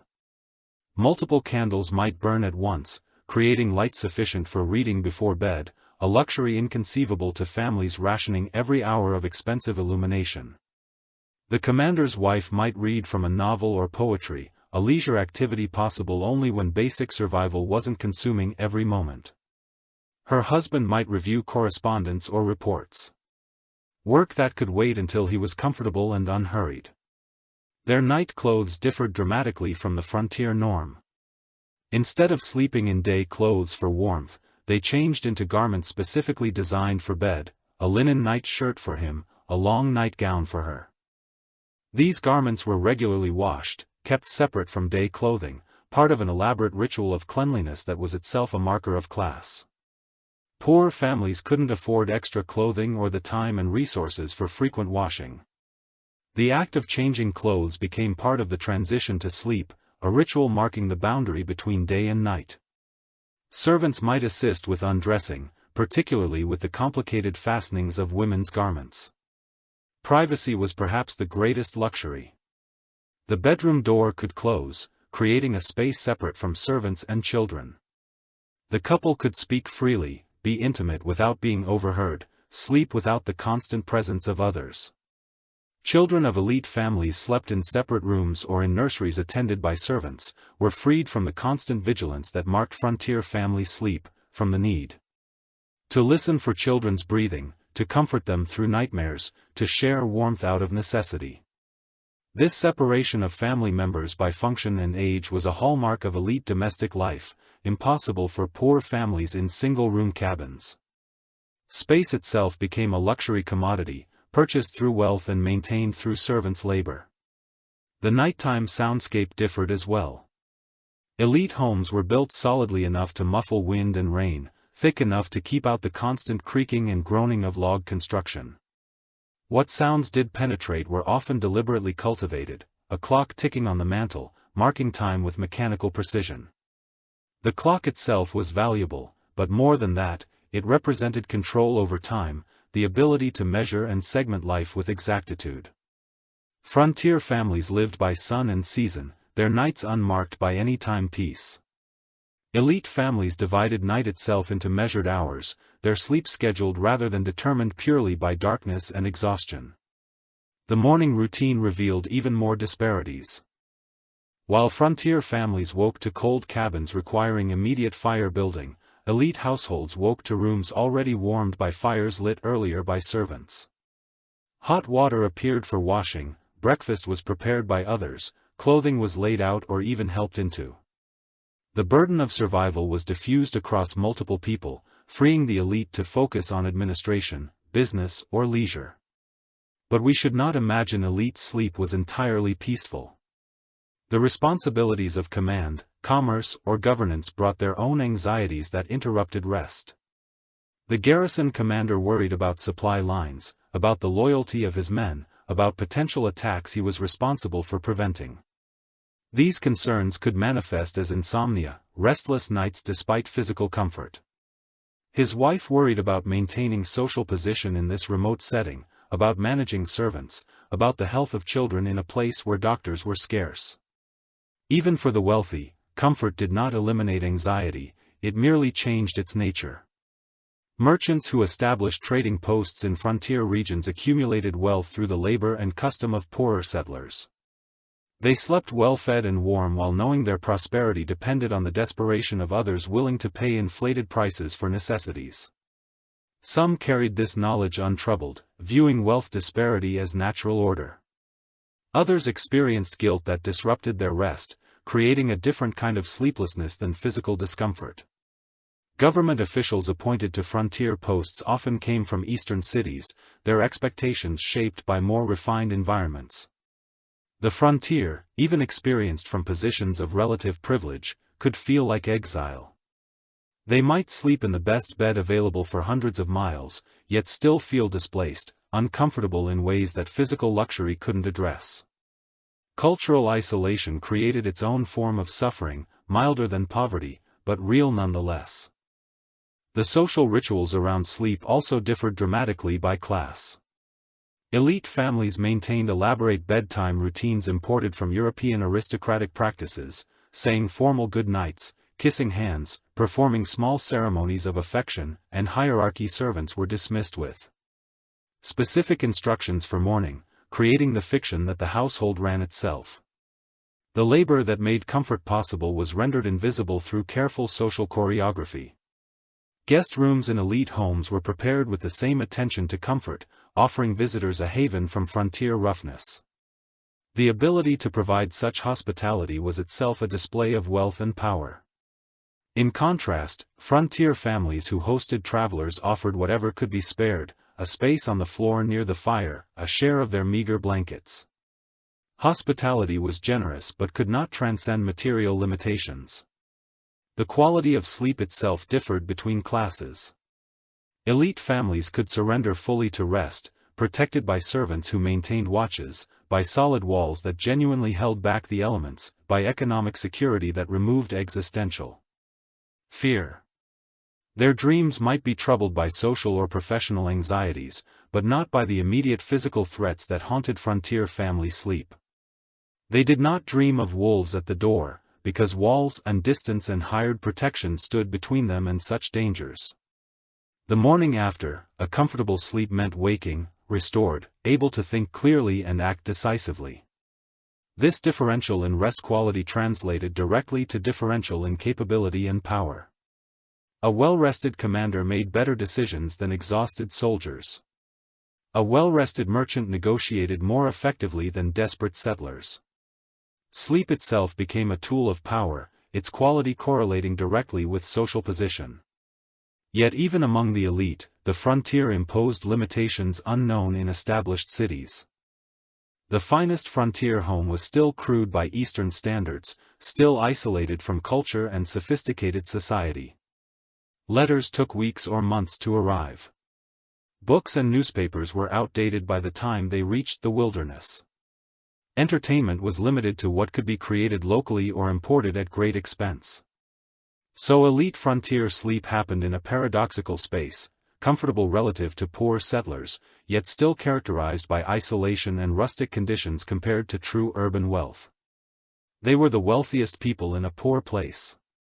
Their privilege, both real and constrained. The symbolism of warmth extended beyond physical temperature. To be warm was to be civilized, to have pushed back chaos and wilderness, to have created a bubble of order in surrounding disorder. Elite families quite literally glowed with warmth, their heated homes visible from outside as lit windows in the darkness, announcing human presence and human dominion.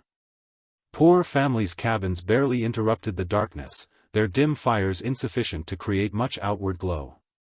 This visual difference reinforced social hierarchy. Anyone traveling at night could see who possessed warmth and light, who commanded resources sufficient to push back the darkness more effectively. Inside those warm, lit homes, bedtime prayers took on different character.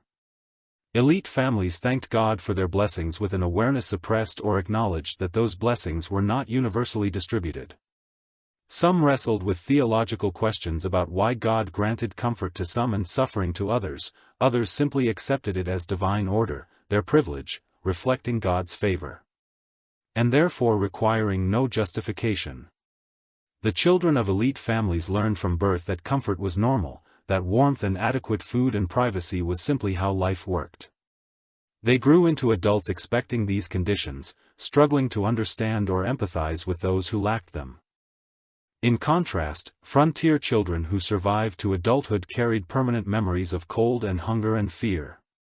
Even if they later achieved some prosperity, they never fully shed the psychological marks of early deprivation. These different childhood experiences created profoundly different adults with different capacities for empathy, different expectations about life, different relationships with comfort and suffering. Sleep, or the quality of sleep, literally shaped human development. The frontier elite sometimes hosted poorer neighbors for social occasions, creating moments where the disparity became visible to both parties. A settler woman invited to tea in a proper parlor, who would later return to her drafty cabin, experienced the contrast viscerally. Some elite women performed charity, offering cast-off, clothing or food to struggling families. These gestures were genuinely helpful but also reinforced hierarchy, the giver and receiver roles clear and fixed. The psychological complexity of accepting such charity while maintaining dignity created its own burden.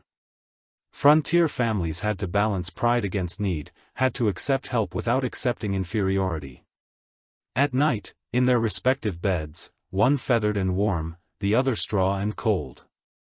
Both giver and receiver might think about these encounters. The elite woman might feel virtuous or troubled, the poor woman might feel grateful or resentful, or some complicated mixture of both.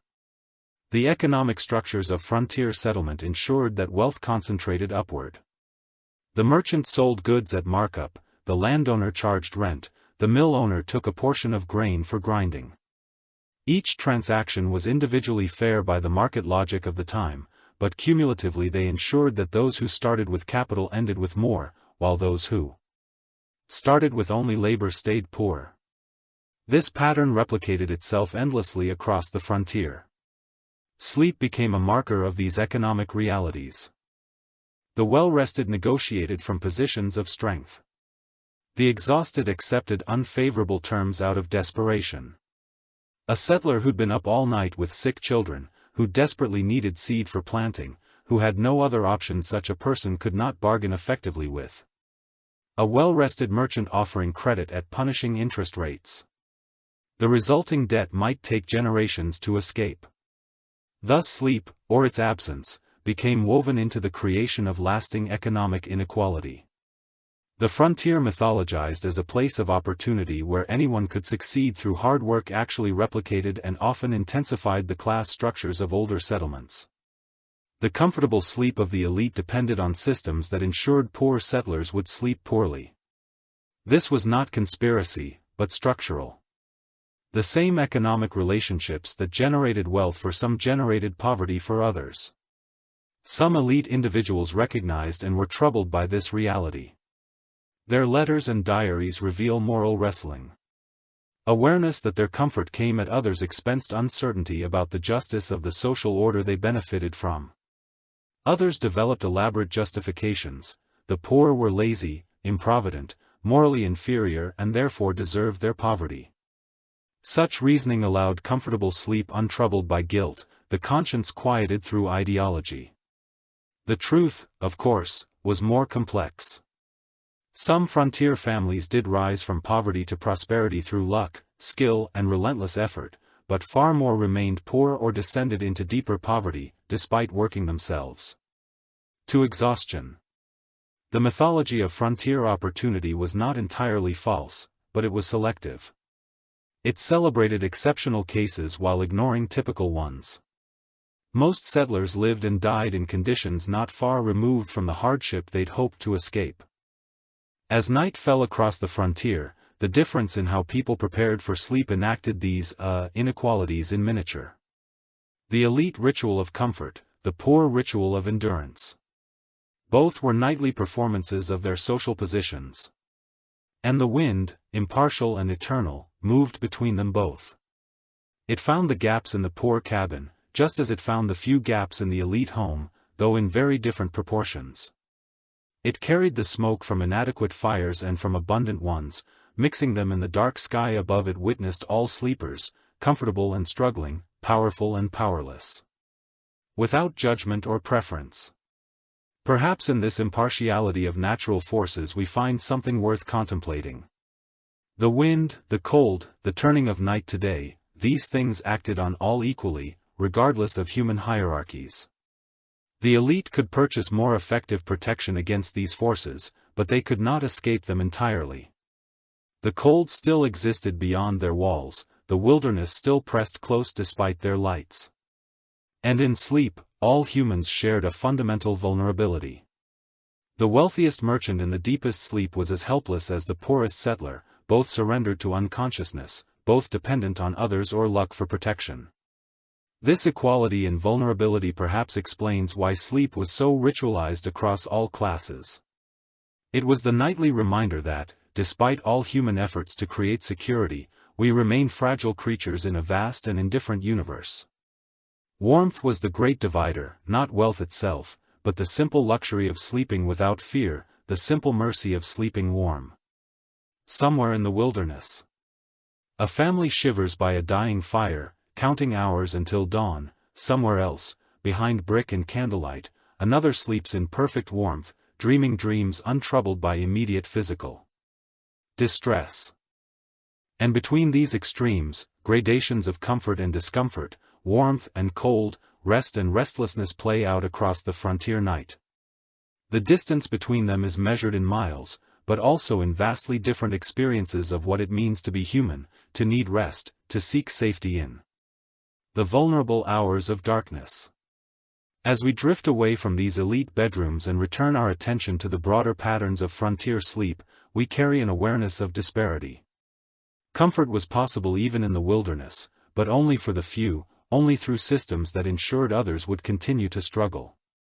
The contrast is not meant to inspire resentment, but understanding that human suffering and comfort have always existed side by side, that the conditions of our rest reflect and reinforce larger social patterns, and that the simple act of lying down to sleep has never been as simple or equal as we might imagine. We have drifted together through the long frontier night, from the cold cabins of ordinary settlers through Rebecca Boone's resilient endurance, past the mysterious rituals that made sleep sacred, and finally into the warm bedrooms of the privileged few. Each segment has revealed something essential about how our ancestors negotiated that most vulnerable of human necessities, rest. The settlers we've accompanied tonight lived lives of remarkable hardship. Their sleep a nightly challenge rather than a given comfort. They lay on straw ticks in drafty cabins, shared warmth with their children out of necessity, and woke repeatedly through the darkness to tend fires that meant survival. Yet within this hardship, they created meaning. Their rituals around sleep, the prayers and protective charms, the careful banking of fires, the arrangements of bodies and blankets, transformed a biological necessity into something almost sacred. They borrowed wisdom from their native neighbors, adapted European traditions to new circumstances, and developed practices uniquely suited to frontier conditions. In doing so, they demonstrated human resilience and creativity in the face of environments that offered little mercy.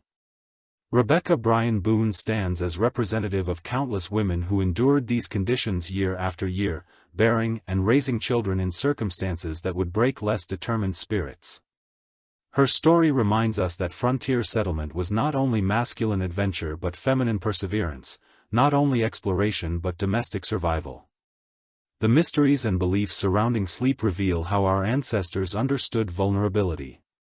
They did not yet know about REM cycles or circadian rhythms, but they knew that sleep was when the soul grew close to something beyond the everyday, when dreams could carry messages, when protection was most needed. And the disparity between how the elite and the poor experience frontier nights teaches us that comfort has always been unequally distributed, that warmth itself can be a form of power, and that the quality of our rest reflects larger social realities we often prefer to ignore. But here, at the end of our journey, let us not focus on these injustices but on something more fundamental, the shared human need for rest that connect. Settler to merchant, Rebecca Boone to garrison commander, parent to child. Across the centuries, all slept, all dreamed, all woke again to face another day. And in that basic rhythm they were equal, even when nothing else was equal. Consider how far we've come from those frozen nights. You lie now in comfort unimaginable to frontier families, temperature controlled precisely, mattresses engineered for support, blankets chosen for aesthetics as much as warmth. You do not worry about fires dying in the night, about wolves approaching your walls, about waking to frozen water buckets and the enormous labor of simply making it through another day. These victories are recent in human history, these comforts taken for granted by those fortunate enough to have been born into modernity. Yet perhaps we can learn something from those who slept so much less comfortably than we do. They understood that rest is precious precisely because it is vulnerable, that sleep requires trust in the world's basic mercy, that the surrender to unconsciousness is a nightly act of faith. They ritualized this faith, surrounded it with practices and beliefs that acknowledged both the danger and the necessity of sleep, and perhaps we in our comfortable beds might benefit from treating our own rest with similar reverence. As you drift toward sleep tonight, if you are listening to these words in that drowsy state between waking and dreaming, let yourself feel gratitude for the simple miracle of warmth, for the walls that hold back cold and wind, for the softness beneath you, for the safety that allows you to truly rest, and perhaps spare a thought for those who came before, who slept so much less easily, whose nights were marked by cold and vigilance and the constant negotiation with hardship. They endured so we might rest comfortably. Their struggles purchased, in some small way, our ease. The frontier cabin has long since returned to earth, its logs rotted, its chinking scattered, its stones reclaimed by forest and field. The families who slept there have joined the vast community of ancestors, their specific dreams and fears and midnight wakings lost to time. But something remains in the stories passed down in the archaeological fragments. In the very fact that we still think about how they lived and what they endured, they persist in memory, these sleepless settlers, these resilient pioneers, these ordinary people doing extraordinary things simply to survive. Let their example gentle you toward rest. Let the knowledge of their hardship help you appreciate your comfort.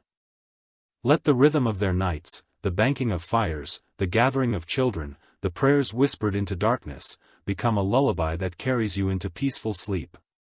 The wind still blows across the places where they struggled, though no cabins remain to creak and groan beneath its touch.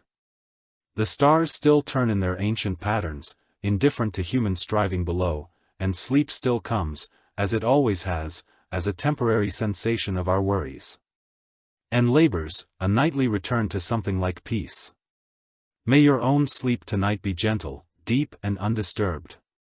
May you wake refreshed, grateful for rest, taken in warmth and safety, and may you carry forward, in some small way, the determination and endurance of those who slept so much less easily but who survived night after difficult night, through pure persistence and love. Rest now, as the fire dims to embers, as the night deepens around you, as the long conversation between darkness and sleep begins. Once more. You are safe, you are warm, and you are connected across time to all those who have surrendered to sleep's embrace and trusted they would wake again to face another day. The cabin breathes its last around you, the story ends, and the most natural thing in the world, the gentle fall into sleep's mercy, welcomes you home. Rest well, traveler through history's quiet corners, rest well.